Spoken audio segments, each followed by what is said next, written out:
is the Revisionary Podcast with your host, Juan Carlos. The Revisionary Podcast. Hello, and welcome to another episode of the Revisionary Podcast. And as always, I'm your host, Juan Carlos. Today is an exciting day.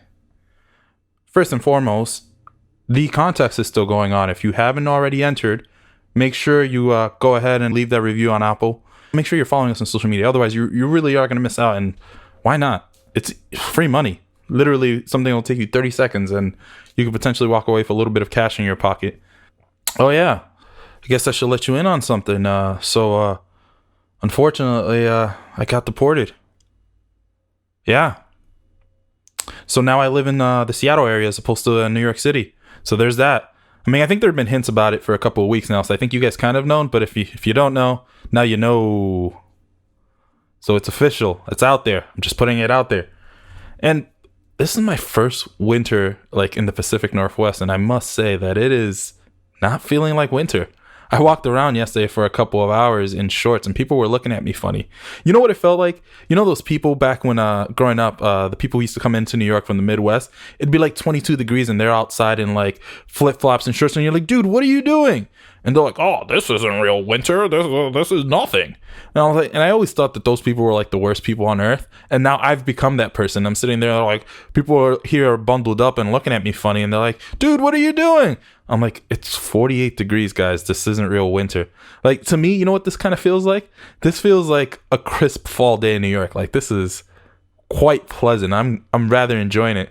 The best part is, so I've been out here for the holidays, obviously, and I was watching everyone post all these pictures of the storm that came in the New York City and the tri-state area, like a little bit before the holidays. And I'm just sitting here. I was like, nope, it's sunny here. By the way, that's the other thing. People lied to me. They told me that it was going to be rainy and gloomy all the time, and it rains here.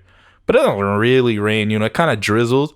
It's like, oh, we're going to suggest that it's rain, but it's not real rain, so that's whatever. It's real pleasant. I really love it out here so far. So if you guys are in the area, you know, drop me a note, say hi. Otherwise, you know, you should visit out here because it's beautiful. Today we actually have a very special guest. Her name is Fatima Oliver. She's an author. So, you know, we're breaking the trend of comedians again, which I know you guys all love. So she's an author. She's a writer. We'll see where this goes. This is actually the first time that I'm meeting her as well. And there's been a few times where I've met people for the first time when they come on the podcast. So I realized that I should do a better job of letting you guys know how I meet people and when I meet them. Because I think there's a difference between someone I've known for a while and someone I'm meeting for the first time. But yeah, she's an author and she like is one of those amazing women who grew up with 5 brothers. Like you grow up in that kind of household, and she herself is a mother of 4 boys. So, you know, she's definitely grown up with a lot of testosterone. And I was asking her, you know, what do you want me to say? How should I introduce you? She wanted me to let you guys know that you would think that being around that many guys, she'd be an expert in how to deal and avoid the pitfalls of dating. But she says that despite all that, being around so many guys, she's had to live through some tumultuous and relational growing pains. She has gone on this journey, but the nice thing is she was able to write a book, and I think the book touches upon her life, and hopefully she'll share some of that with us today. The book is called The Prescription of Dirt, which is now available out on Amazon. So if you guys want to go pick it up after listening to her talk, then go ahead. She seems like pretty easygoing. The other thing she wanted me to let you guys know is that she loves doing mud races, eating chocolate, watching Impractical Jokers. Also, she just ran her first half marathon during the pandemic. Jeez, that is brave, I must say, because, you know, I don't know if you know, but there's this thing going around that kind of attacks your lungs and your breathing, and you're out here purposely doing exercises that doesn't help you breathe. You know what? None of my business. So we're going to keep it pushing. You know what? Without further ado, let's go ahead and see if we can get Fatima on the line. Hello, Fatima. How are you? Hey, I'm doing good. Thank you so much for coming on the Revisionary Podcast. No problem. I enjoy listening to you, so this will be cool. Yeah, no, it's funny. When I saw that you were available, I got so excited. I was like, yes. I know she's about to tell the most amazing story ever, so I'm really excited that you're here. Yeah, I got stuff. I've been through a little bit of something. So why don't you tell listeners a little bit about yourself and what you've been up to? Okay, well, I do have children. So I got 4 boys and they've been running me crazy with this COVID and all this stuff. But in the process of the pandemic and trying to figure out something to do, I wound up writing a book about my life, an inspirational memoir. It's called The Prescription is in the Dirt. And it really talks a lot about all that dirty stuff that you don't want your friends to know about, all that stuff that you think in your head, insecurities, abandonment issue, daddy issues, boyfriend issues, abuse, you name it. I've probably been through it. A lot of those details are shared in this book. And just the different things the different steps I had to take to get some type of healing and really get to a place of self-discovery and acceptance. I'm a little bit all over the place. I grew up with boys, so I'm a little rough around the edges, and the book depicts that. So, there's quite a few stories in there. It's pretty raw, and I'm straight to the point. And it's been really promising. It's on Amazon right now, actually, in ebook and version, and also in paperback. So it's been doing really great so far. So I hope to continue on that tread. So, is this something like a new venture for you? Or did you always want to write a book? Is this something you've been working towards for years? Actually, I wish I could say yes, but I've always loved to write. That's just been a natural thing. Like I can bullcrap my way through a paper like nobody's business. Yeah. When it's in school, but I've always had that love for writing. This is one of those things where it just came from inside me. It was an extension of healing for me. It was an extension of expressing freedom to be able to be my truest self. And so that's where this came from. I feel like it was a serendipity moment, if you want to say that. Sure. An accident. I tripped into it, and I'm just so grateful for the opportunity to be able to sit down, have this time to write it and express myself in the truest form that I know how, and to be able to help other women or other people in general who've also gone through some things and haven't gotten to that place yet where they can talk about it. I'm talking about it for them. You know what? And that's beautiful. And I think that's part of the reason why I started this, because just for a little background, I tell people often that the people ask me, why did you choose this particular format for our podcast? And the reason for it is because I think that as a society, we're all part of this one human experience. And I feel like sometimes we don't talk about the things that we do wrong and how we would change and learn from each other. And I feel like we should be connected as one human race. And I feel like it's exactly what you're referring to. You're sharing your experiences in hopes of somebody else who's going through those things at the same time, feeling less lonely. Am I correct? Absolutely. And just knowing that there is somebody there who's walked through those steps too. Yeah. And just being able to speak for all of us when it comes to anxiety, depression, sexual abuse, physical abuse, and just horrible decision making because of those things. Just being able to talk about those traumas, but also not about just staying in it and feeling sorry for myself or feeling that pity and staying there, but how I was able to, in baby steps, how I was able to get to the other side and can honestly sit and find joy again. And like I said, just be my truest self, who I feel like God meant for me to be. Look, I think that is a beautiful sentiment. And, thank you for sharing that for us. Let me ask you a few other questions, if you don't mind, so that our users get to. Where did you grow up? Where are you from originally? Eesh. So I was born and raised in Vegas, not on the Strip. I did not live in a hotel. Okay? Anybody who says that, never say that again. Okay, we don't live in a hotel. We live in suburbia like everybody else. But in my case, I actually live straight up in the hood. We made it do what it do. And so I grew up in Vegas, in the heart of the roughest type of neighborhoods that you could grow up in. Hearing the helicopters all low near your house. You know they looking for somebody. You're hoping it's not your cousin. Mm-hmm. And I grew up with a bunch of boys. So I was the only girl out of 5 boys, actually. I was not the little sweet princess that the brothers loved and adored. No, I grew up rough and tough, and I had to stand on my own too. There was no room for emotions. And I think a lot of that impacted me growing up and being in relationships, not knowing how to tap into those emotions, whether it was anger or just sadness. But yeah, straight up from Vegas. Go UNLV, Tarkanian for life. Go Rebels. 702 in the house. 702 is in the house. Yes. Are you impressed? I know that. Yes, I am impressed. Yeah, I'm one of those people. I have friends literally everywhere, so I've learned, how to pick and place. That's good for you. Yes, absolutely. 702 forever. That's right. Okay. Weird story before we get started. I will tell you this. The reason why I know the mascot for UNLV is because Hulu ran this TV show for a while where they followed around mascots for different organizations, and the guy who was the mascot for the UNLV was on the show for the first season. So I thought that was interesting. Yeah. So I learned so much. Made it. They had a high school mascot, a college mascot, and a few professional mascots. Like one guy in the NBA, one guy in minor league sports, and then the college guy for the first season was the guy from UNLV. Well, I'm impressed with that. I'm going to have to keep that as something to tell somebody one day. Also, let's not sell UNLV short. Let's not act like they weren't a powerhouse for college basketball in the 90s.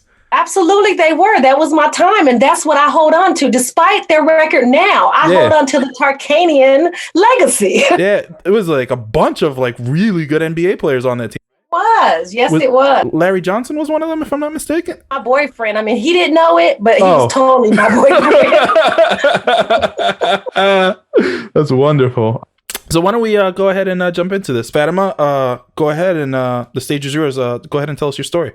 Oh boy. Okay. So, once I divorced my husband, my first husband, I was in a vulnerable state and hadn't been dating in a minute. I mean, I got married the day after my 21st birthday, and we were married 9 years. And so getting back out there in the dating scene, I wound up staying with my cousin. Me and my son wound up staying with my cousin on her couch. I left a tumultuous situation, and that's where we wound up at. 2 months after I separated or divorced my husband, I met this guy. He was in the industry. He actually toured with the circus, believe it or not. How'd you guys meet? Riding unicycles. I actually met him in a parking lot. He tracked me down in a parking lot when I was coming out of a shopping store. So, he was just standing there waiting for you? Like you're the one. Tracked me down in his car, no lie. And then I was like, well, I'm a good girl, so I have to call you after I get out of church. Was it a lie? Well, I tried for it to not be a lie. I mean, I really am a good girl somewhere deep inside. But you weren't going to church? Is that what you're telling me? I was going to church, but I just probably wasn't going every Sunday. But that's neither here nor there. Okay? Let's focus on what I'm saying. Sorry. Go on. Okay. So we met, and honestly, about 2 months after I met him, I was head over heels in love. I left my cousin's couch with my son, and we moved in with him and his 4 or 5 roommates. He had a room all to himself, and I stayed in that room with my son, and I just felt like I was on my way, that I had actually found my knight in shining armor. About maybe 3 months after that, we decided to get our own place and moved in together, supposedly splitting the bills. We were going to get married. I hadn't had a ring yet, but that's not the point. We was going to get married. And shortly after we moved in together, we grew our family, and I wound up having my second son. So I had 2 boys by then. And I quickly found out that my knight in shining armor, he was somebody else's knight in shining armor too. So definitely was some trust issues there. And so, but even though I would question, and I would find a second cell phone and see numbers in there or videos of other women, he told me it wasn't true, that it was his friends, and I just wanted to believe him. So I just, continued with the relationship. One day we were in the living room, and we were getting ready to do like date night, watch a movie night. And he had to run out to the car to get something, and his phone was sitting there by. I don't know why I did it. I don't know. It's just that little person inside me said, get the phone. So I went and picked up the phone and started trying to go through it. And then I heard him coming back inside. So I'm like, dang, I got to hide it. So I decided to hide it in the bathroom, in the closet, in one of the little closets, a towel closet. in the bathroom. And so it took maybe about 30 minutes for him to notice that the phone was gone. So he was just like, where's my phone? Where's my phone? I'm like, I don't know. And so he starts tearing up the house. I helped him because I'm loyal like that. So I helped him look for the phone. We lifting up couches and looking in crawl spaces and looking up under refrigerators and tables and everything. And after a while, he was like, I know you messed with my phone. Like my husband says, I OJ'd it to death, meaning I don't care what you say, I didn't do it. So, I don't know what you're talking about. Honey, I love you. I'm trying to help you out. I'm helping you. You getting on my nerves, but I'm helping you. So we we stayed up pretty much all night trying to look for the phone that I had hidden. But, hey, I had to do what I had to do. So the next morning, I decided that I was going to, when I headed out, I was going to go and sit somewhere quiet. I wound up parking in a parking lot, vacant parking lot, and just started going through the phone and just looking at everything, every text message, every calls, how many calls, just everything, trying to find a pattern of who he called the most. And once I found a phone number that I felt like this got to be the chick, right? This got to be one of the chicks anyway. Am I going to call her? I said, well, shoot, let me get up the nerve. Maybe I can do the private caller and call her. So I went ahead and blocked the number and I picked up the phone and I called her. First time I called, she was like, hello. I didn't say nothing. And then I hung up. And then I was like, shoot, let me call again.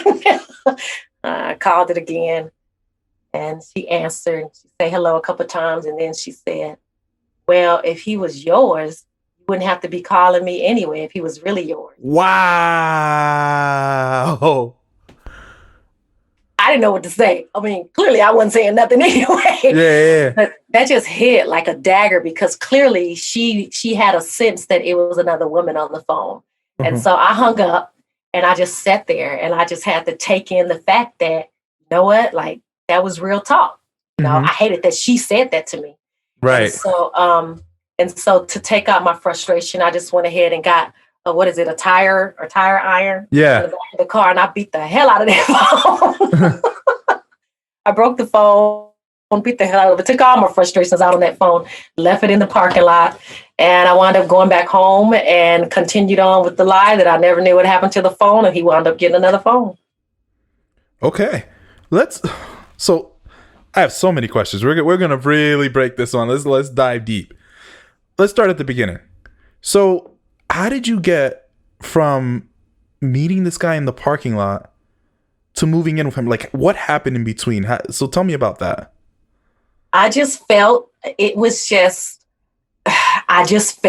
for whatever reason, this was the one. This was the guy. Now, keeping in mind my mind space, I got married the day after my 21st birthday. Sure. I literally moved from my mom's home, pretty much from my mom's home to my boyfriend to being married. And I think the vulnerability of living on my own, the vulnerability of raising a child by myself, and then this man comes in and he tells me sweet nothings about how he's got broad shoulders and I can lean on him and he'll take care of me. It really enticed me. And it was a different type of conversation that I had with my husband up to that time. I felt very, I think I was in a very vulnerable space and I was looking, like the song goes, looking for love in all the wrong places. And he came at the right opportune time. Maybe he knew what women look like when they don't have worth. Maybe that's what he saw in me. And so he saw me as a target, maybe not. But for myself, I definitely didn't have enough self-worth to know the difference between, hey, slow your roll. You need to get to know yourself better versus let me go jump in his bed because he filled my gas tank up for $20 and he say, that he liked the way I move and the way it jiggle and that he loves me. How long were you guys together before you moved in? 2 months. Literally 2 months. Okay. And 2 months. Was he taking you on dates regularly? So I think the other fascination was that he was in a show. So he worked on the Strip in a show with his troupe. He was actually a part of this group. I think you said you're from New York, the King Charles troupe. He was one of the members in the King Charles troupe. Back in the day, they were a Unicycle troupe. Okay. And he was one of those guys. So literally when I went to his show, one of his shows, when he came out on that unicycle in that basketball uniform and Missy Elliott was playing in the background, I was in the audience and I said, I'm in love. I was like, take it. I'm over like 7-Eleven. I'm in love. And so, That's real. And that really was my mindset. No, I mean, look, that's real. I get that happens. Okay. So I'm trying to get a sense of like who he was as a person, you know. So, and like in your relationship. So did you guys go on dates besides going to see him perform? We went on dates. I mean, we hung out. What was your first day like? In that 2-month time span, we went to movies, we went Okay. to dinner. Honestly, when I think back on that time, I don't even know. Well, I would say he paid. He paid because at that time I felt like, oh my God, he's just such a gentleman. You know, I don't have to get out the car and put my gas in. He puts the gas in for me. He holds the door open. You know, he buys my McDonald's or whatever. I mean, I was really in a low place. And for me, not having that understanding of what a man really looks like, for me, that was it. Yeah. That was like, oh my God, you know, he can protect me. And I'm sure that I was looking for that security as well, especially leaving a relationship, regardless of how tumultuous it was in my marriage. I still had that feeling of safety with a man. Mm-hmm. And when he came along, that comfortable feeling came along with it, of feeling safe because a man is in my presence. And what was that experience like of living with so many roommates and like, you know, having your child there? Like, walk me through that experience. So sad when I think about it. It's like, what type of parent was I? Oh my God. But it was a bunch of, it was younger boys from his troop. That, you know, he was you can almost say it was a halfway home. That's what it seemed like, you know, and he was like the head guy. But it was much respect. It was definitely respect. He was the head honcho. So if he said, this is my girl, I love her, I want to be with her, and this is her son, then that's what it was. So they were very respectful. It became one big family. However, I was literally the only woman in the home. So after so much of that, it's like, but we had our own, you know, we had the main room. So there was the bathroom and everything was in the room. I stayed in the room a lot. I think for me, it was, I'm not living on a couch. I'm not sleeping on a couch. And I felt a sense of, I have a partnership. Granted, I don't know him as long as I should have. But at that time, I felt I have a partnership so I can rest. I have someone to help me with my son so I can rest. And I didn't trust that I could do that for myself and that I could be that security for myself. And how long were you living at this in this apartment with all these people? I would say maybe 3 months. I really want to say about 3 months, maybe 2 months in, we decided that we were going to get our own place because this was real love. I don't think you understand, Juan Carlos. Yeah. This was real. Yeah, no, I believe you. No, I mean, that's what we got, of course. But, you know, this is real. And so, you know, we had decided, we made a plan and executed it. And he's the one that actually found the place and brought me to it, just like out of the TV, out of the movies, when they say, this is yours, you know, and you're like, oh my God, whose place is this? And then they're like, baby, I got this for you. And so you're like, oh my God, I love you so much. Well, that was the situation. Yeah.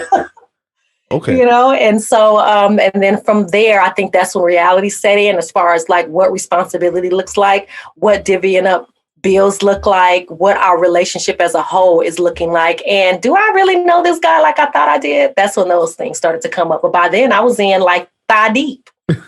Thigh deep. That's not even knee deep. That's worse. You know what I'm saying? Yeah. Worse. Okay. So now, okay, you're in this new apartment, right? You've moved in. Let me back up, and I hope this is okay to ask, but how was your son feeling throughout all this, or was he too young to remember? I think he was young. He was about 4 or 5 years old. Okay. And so there was some youngness there. But he also gravitated to him. He was very good with kids. He had his own couple of his own children. And he was really good with my son. He taught my son how to tie his shoes. So, I mean, he was a really good guy when it came to my son. And so that really wasn't an issue, but I got to keep it real. It ain't like I was asking him anyway. I wasn't asking my son how he felt. You know, It was all about what Fatima wanted. And I felt that Cupid had hit me in the heart, and that was all I was thinking about.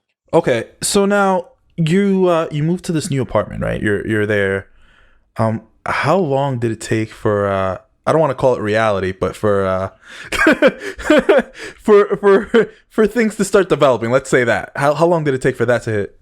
It really occurred. It started to occur once I wound up pregnant, and we had talked about babies and baby names and all of that. You know, like the young folk do. But we was in our late 20s, 30s, and we was like, I'm gonna name him this. And so, we definitely went through that spell. But then when I actually became pregnant, his attitude completely changed as far as what his dreams was. It's too soon to have a baby. And I was very adamant on I'm keeping the baby. And so that alone brought some tension, even though we decided to collectively to have the child. But at that time, that's when I started to see a different side of him. And I had even been warned by some of the people that was closest to him and were telling me, hey, I don't think that he's the best person for you. But and these were his people. Right. At that time, it just was like, you are offending me and you're against our relationship. And I don't appreciate you telling me this. And I love him forever. And this is how it's going. Right. So then let me ask you this. Now, there's something to be said for a woman's intuition, right? Yeah. So at some point you knew something was off. What were the first indicators when you started to realize, hey, something's not quite right here? Well, I think one of the things was when I had to do a business trip for work, and I was about 3 months pregnant. And when I came back and was at the airport, he didn't come pick me up, and so I had to get a cab to get back to the house. That was like so hurtful, right? And I didn't understand why he would do that to me. And so that was a clue. But even the fact of me just doing regular cleaning, because at the time I didn't know anything different. So me doing regular cleaning and then happening to run across literally a second cell phone. I had no idea that cheaters have second cell phones. Like, this was a new world for me. Right. And so I found the second cell phone, and then I'm looking through it and I see videos of somebody was he was videotaping a girl and her, in her cleavage and all of that stuff. And it was just like, that was the biggest shock. And so even in saying that, he denied it. And I left because I was so upset. But then I just sat in the parking lot and contemplated, do I want to go and live back on my cousin's couch, or do I want to give him the benefit of the doubt? Right. Do I want to try to make this work? And eventually I wound up going back. Okay, so you had no suspicions until you came across this phone. That was the first. Absolutely. That's when it started really clicking. Like, oh my God, what's going on? I thought you was for me. But when I did realize, that's when I could have made a separate decision. But I did make a decision. I made a conscious decision to go back into a situation that I knew was not turning out like I imagined. Okay, so now you confronted him, right? He tells you whatever, you leave and you come back. Now you've made a conscious decision to give him a second chance. Yeah. What, was your relationship more tumultuous after you gave him the second chance, or were things pretty much how they were when you found the cell phone? Like, how did that affect your relationship? So there wasn't any, I would say, with this person, he taught me how cruel life can be. So he never was physically abusive, but I really feel that he was emotionally abusive to me. So Things didn't change. He didn't get crazy. He didn't raise his fist or anything like that. When I say tumultuous, that's kind of how I view it. But he definitely didn't change his behavior. He continued to do whatever it was he was doing, and it was just a matter of me not having to look too hard, but me looking and finding information, or really just falling right into my lap, just doing regular things around the house and finding phone numbers or people literally calling the house. I mean, you name it, it was happening. Mm-hmm. And it was just a matter of him saying, the thing that men say or cheaters say all the time, you tripping, it's not me, it's you, something's wrong with you, you crazy, you're imagining things. And it was said so much that I started saying, well, maybe I am imagining, maybe I am being dramatic, instead of saying, no, I know what's true. I know it to be true. And this is not the type of relationship that I need. And, I need to retreat. I need to go back and be humble. I chose the other route to ignore for the sake of, I think, my ego, for the sake of my pride, having to admit that I was wrong and this was a bad decision. And just for the sake of keeping the dream alive, that something was going to change, or that I was going to be able to change him. Okay. And now let me ask you this. Why do you think, yes, selfishness aside, let's remove that for a second, but why do you think he felt the need to step out of your relationship? What do you think he was looking for?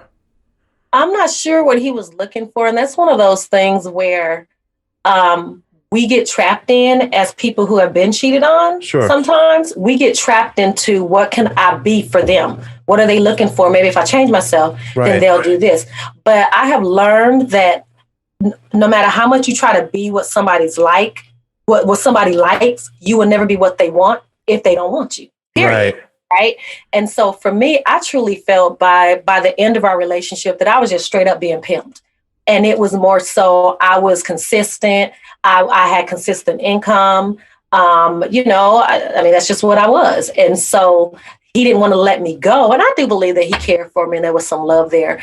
But ultimately, I was not the person that he wanted. Whether it was a more street chick and I wasn't street enough, or I wasn't, I don't know, well, we said PG-13, so you can let your imagination go.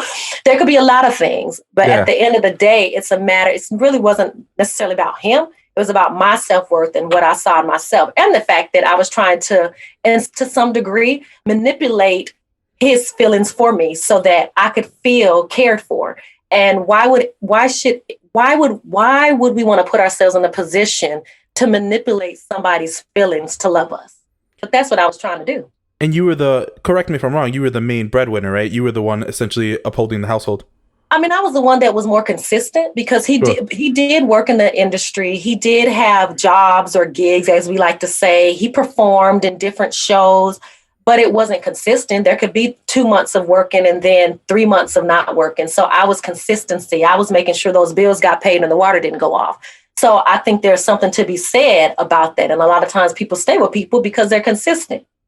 It's what I've recognized is that this was something that, it probably affected you deeply. Like you were probably very much hurt when you experienced this firsthand. But what I'm also realizing is that there's a sense of maturity behind your words in that, you've been able to process them and move on and handle it in an emotionally mature way and almost like, categorize your feelings.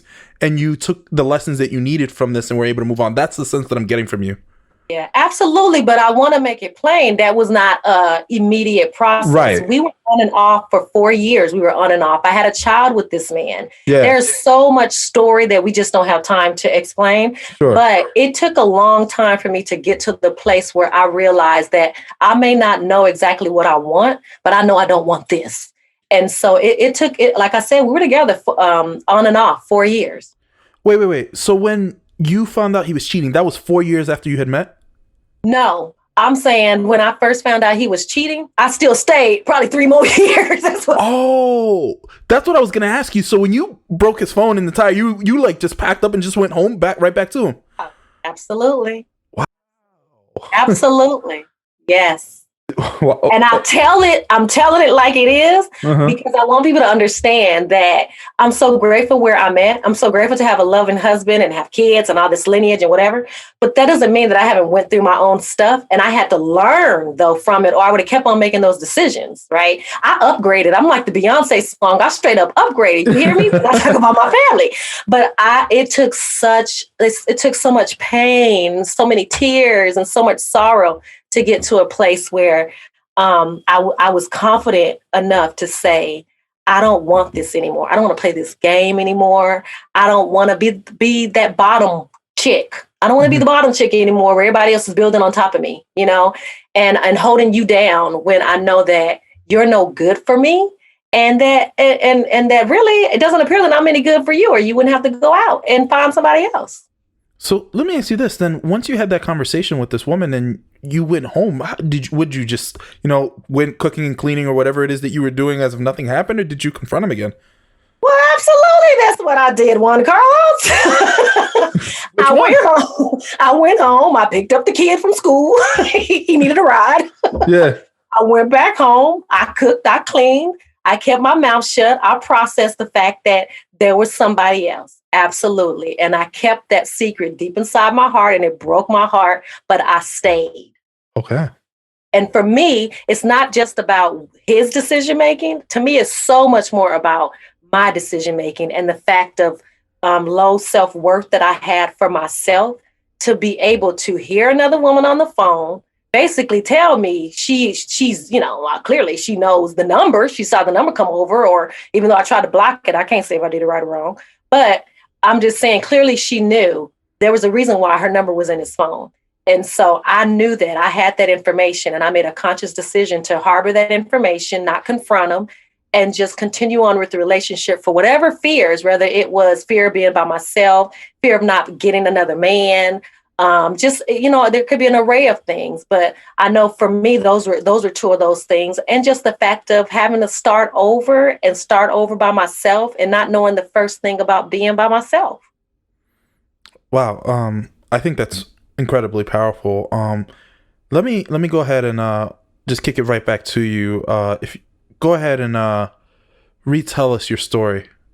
Yeah. So I met this guy, and we totally hit it off right away, and I eventually wound up leaving my cousin's home where I was staying because I had left my husband. About 2 months into the relationship, we decided that it was best that I move in with him. So I moved in with him and his 4 roommates.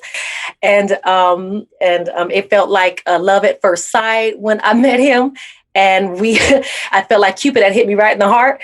And we had decided together that we were going to pursue finding our own place. Eventually, we did. About 3 months after I moved in with him and his friends. We found our own place, kind of split the bills. And then we wound up growing our family. And that's when I had my second child. And then in the process of growing our family and learning each other, I realized that my knight in shining armor, he really was not just my knight in shining armor. He was a lot of other folks' knight in shining armor. Yeah. But I took it like a champ.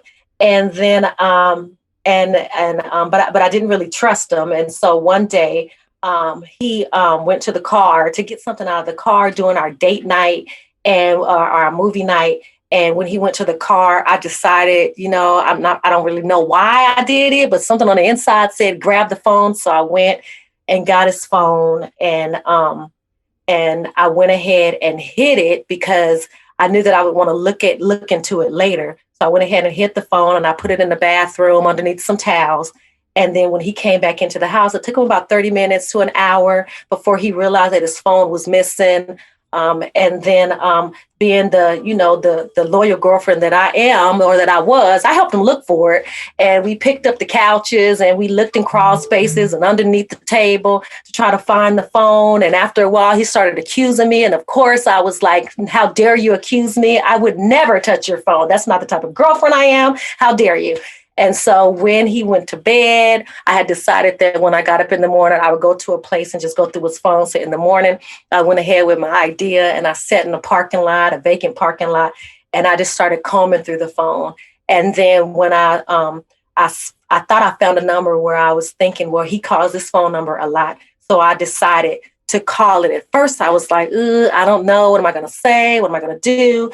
Then I just said, whatever, I'm just going to call it. So I said, screw it. I'm not even going to care if she knows that it's from his phone or not. I went ahead. I didn't try to block it or anything, block his number or anything. I just went ahead and called it.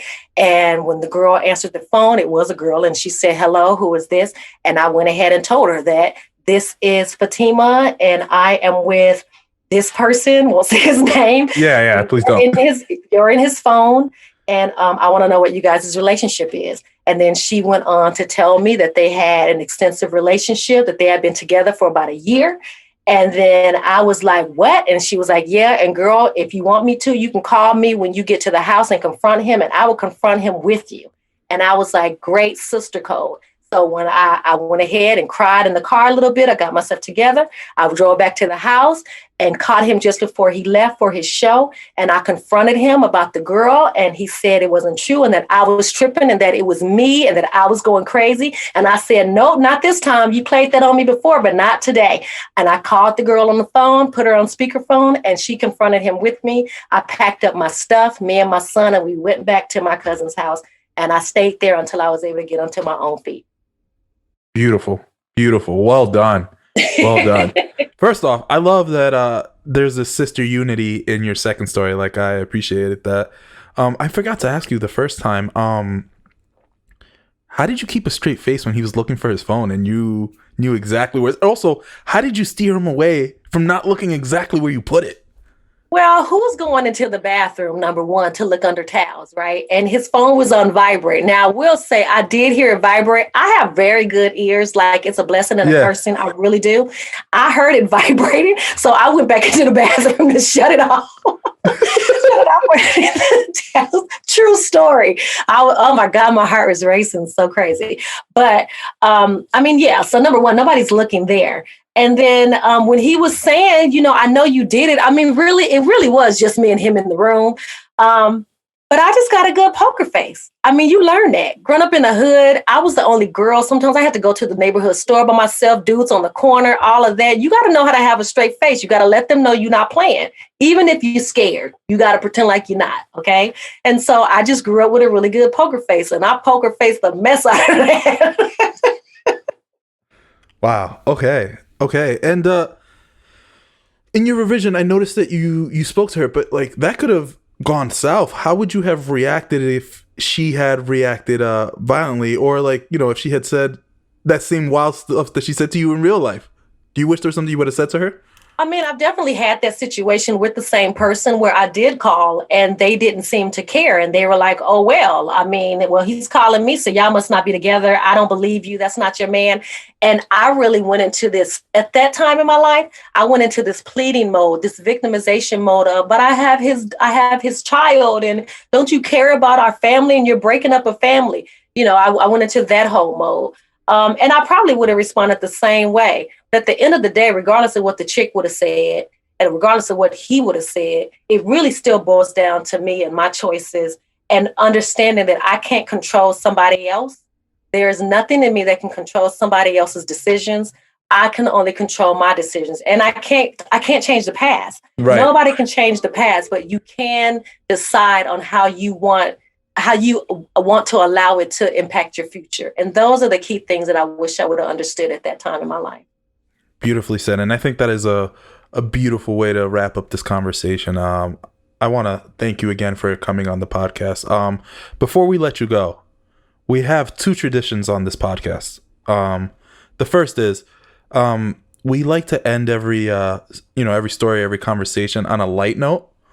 So frequently I like to ask people, is there like a quick childhood story that you can share with us that put a smile on your face, or like, something that like just makes you feel warm inside from your childhood? I know that you've had a bit of a tougher childhood, but is there a moment that like kind of just first thing that comes to your mind? Yeah, and okay, yeah, you'll be talking about this one later. So my cousins always like to tease me ever so often, just remember to help me remember my place in the family. Sure. About when I was a kid, about 2-3 years old, and we were all at somebody's house, all our cousins together, that I took their money out of the piggy bank and I put their coins in my underwear and tried to steal their money. And they were like, where's my money? And every time I get up to walk, you could hear me jiggle. And they were like, Fatima, you stole the money. And I was like, no, I didn't. They was like, jump up and down. And every time I would jump, the coins would jingle. And that was probably my first stealing experience, being a thief at like 3-4 years old. I took their money out of the piggy bank. I took all their change and I put it into my underwear, the little bloomers where they were tight around your legs, and so they didn't let anything fall out, but I was just jiggling every time I moved around. See, that's really adorable story. Thank you for sharing that. I really like that. The second tradition we have on this podcast is we like to end every episode by highlighting a charity or an organization. Usually we pick one that our guest is really passionate about. Do you have one that you really care about? Yeah, so one of my children, Jeremiah, we call him Jeremiah the Incredible. He has sickle cell. And so we decided as a family to change that, to try to transition that pain into a platform for purpose. And so what we do is we like to do blood drives and really go partner alongside organizations that uphold and support sickle cell patients. So the one organization that is dear to my heart is the National Sickle Cell Disease Association. Sickle cell patients often need transfusions, and sometimes they're on the bottom of the totem pole because mostly sickle cell people are African American, although it's not a Black disease. That's just the reality of it. And so sometimes they don't get the proper treatment. But blood transfusions are critical a lot of times to their livelihood. And so being able to support that organization in any way with the blood drive or just providing donations so that they can send that money downstream to the other local organizations would be very greatly appreciate it because it will help someone like my son. Perfect. Wow. And please send us the link, and I'll keep it in the description of this episode so that people can follow along. Now, assuming you want people to follow you after this show episode, if not, that's okay too. Where can they follow you? Yes. Well, first I must say, and I'm going to hog it, this is my book. So again, I did write my first book. It's self-published. It is on Amazon in ebook and paperback. And please, you guys support me. If you liked any of the stuff that I was talking about today, you can definitely find more of those type of stories in my book. It's called The Prescription is in the Dirt. Any type of review that you leave, I definitely look at them and they just warm my heart. But also, if you just want to chat or just see any type of the craziness that happens with my family, you can find me on Facebook as Fatima Oliver, Instagram, Fatima Oliver 1975. On Reddit, I'm on Reddit. We're Fatima Oliver. And I'm missing one, LinkedIn, if you're more professional and you don't do that Facebook and Instagram. Well, I'm on LinkedIn too. And so that's on Fatima Oliver also. I would love to hear from anyone. I would love to hear your stories and to walk with you through your healing process. Wow. Very well said. Thank you so much for coming on the Revisionary podcast. You have been so wonderful. I've really enjoyed our conversation. Wow. Thank you. And thank you for having me. I really appreciate it. I was so nervous because, I really wanted to be cool and stuff, a little older. And I really appreciate you reaching out. I'm so grateful and honored for the opportunity to talk with you. No, literally anytime. You're always welcome back. And don't ever be nervous around me. I like to make this a very laid back, inclusive environment, Absolutely. And Well, I'll remember that. I'll hold you to that. please do. All right. On that note, take care and say goodbye to our revisionaries. All right. Bye, you guys. I certainly hope to hear from someone or some of you, all of you, very soon. The Revisionary Podcast. I want to say thank you to Fatima for coming onto the podcast. And again, this is another one of those stories that I often like to highlight. I think that there needs to be a certain amount of vulnerability to open up and have a conversations about these issues. And I appreciate that she was willing to open up and have this conversation with me. I think she was very honest, and I think that she benefits from the ability to self-reflect. And I think that it's interesting how she's able to look within herself and break down the situation. And I think that is a skill that I hope to someday be able to attain and someday be able to master. So I'm appreciative of her and her ability to do so. And as always, I want to say thank you for listening. This is